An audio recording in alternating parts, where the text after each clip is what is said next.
What's up, average viewers? Elvis Presley's movie has rock and rolled his way into theaters. Is this movie here to stay, or has Elvis left the building? For more horrible puns by an average guy reviewing movies for the average person, click that subscribe button. But for now, let's jump into my Elvis review.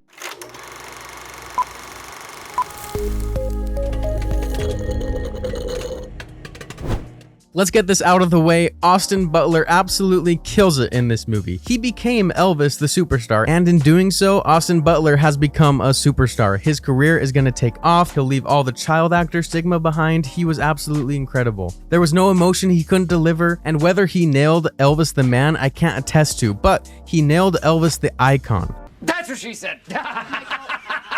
While giving so much depth to him. His look, his mannerisms, and accent changed as the years went by, and that was due to Austin studying archives for years about Elvis and quite literally becoming him. If he doesn't take home the Oscar, he will be at least nominated, and very deservedly so. But let's be honest, I don't think anyone sees the Oscars with the same prestige they used to. I don't know how many critics will dare say this, but luckily I'm an average viewer, so I can say that I do not like Tom Hanks in this role.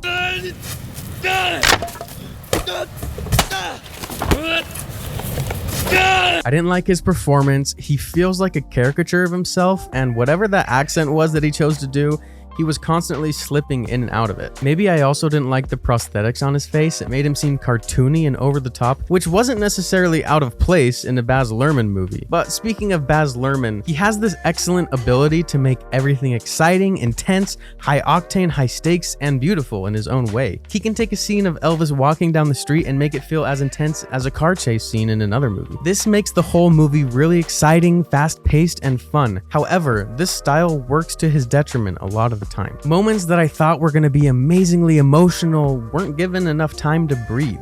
Austin Butler's performance could have spoken for itself in moments, but it felt overshadowed by Baz's constant need for stylization. I really enjoyed the style and quick creative transitions for probably the first hour or so, but then it quickly became a lot to take in. Baz, in my opinion, is super talented, but he doesn't know when to apply this style and when to not. So the movie can feel like a gimmick at times rather than showing an obvious care for the story. I want to emphasize, however, that I enjoyed this movie quite a bit and the style worked for me more often than it didn't. He has a truly magnetic way of moving the camera and framing the action to make everything feel alive, which is honestly a match made in heaven for the man who did that to so many people. I just want to point out that not everyone is going to vibe with this style, and if they don't, you should totally be able to understand why and not throw fists in the comments. But as a biopic, how does this movie do? Well, I can't speak for the historical accuracy of it. I'm not a historian, nor did I really grow up as a fan of Elvis. What I can tell you is that this movie does not do as well of a job at, let's say, Bohemian Rhapsody, at focusing on the life of the artist. It was really a story about how Tom Hanks' character was manipulative and used Elvis. I think this movie absolutely did not need Tom Hanks' character, the Colonel,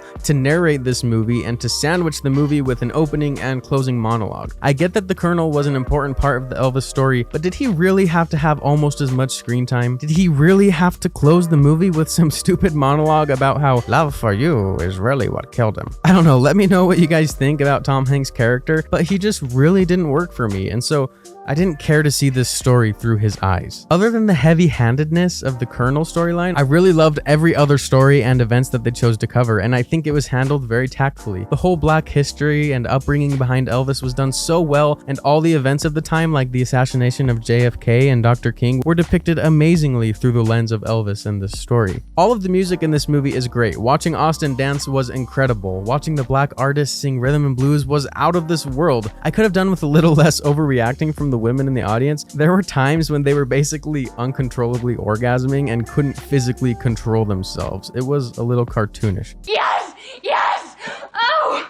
I'll have what she's having. This movie is long. It's 2 hours and 39 minutes long, and you feel every minute of it. The funny thing is that Baz Luhrmann's quick editing and quirky style basically stops for the last 30 minutes of the movie, and the movie halts into a slow crawl. That change of pace was really felt by the audience, and it makes this movie feel really long. Like, Dune was only 3 minutes shorter, but I could have sat and watched it again without getting tired. This movie, on the other hand, is draining. It takes a lot out of you. I feel like I'm saying more negative things than positive things, but I want you to know that I enjoyed this movie and I appreciate all the amazing spectacle and talent and costumes and makeup and set design that went into it, and it deserves a lot of praise. I like the whole manipulative manager approach to the script, but it could have used a little tweaking in my opinion to revolve less around the Colonel. I guess what I'm saying is you're not getting a biopic about Elvis as much as you're getting a Baz Luhrmann film about Elvis, and that comes with some strength and some weaknesses, just like The Great Gatsby had some amazing strengths and a few detriments. He was able to make everything exciting, but Austin really became Elvis in this role, and I think he could have done it without the distracting flashiness of Baz Luhrmann. His style can get repetitive, like how many CGI shots of the International Hotel do we need? There were like 7 or 8. It just makes me wonder what we could have gotten in the hands of a different director, like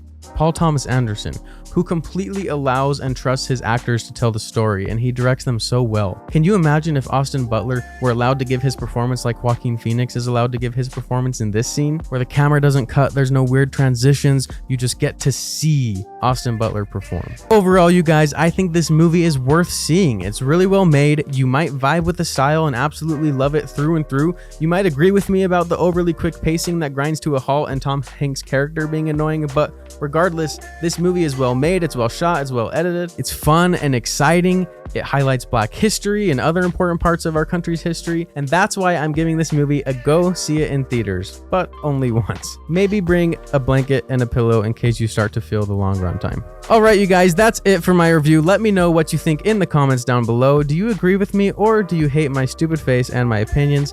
If you loved Austin Butler's performance, then hit that like, subscribe, and that bell, and I will personally let him know. As always, Jensen, thanks for watching, and the rest of you, stay average.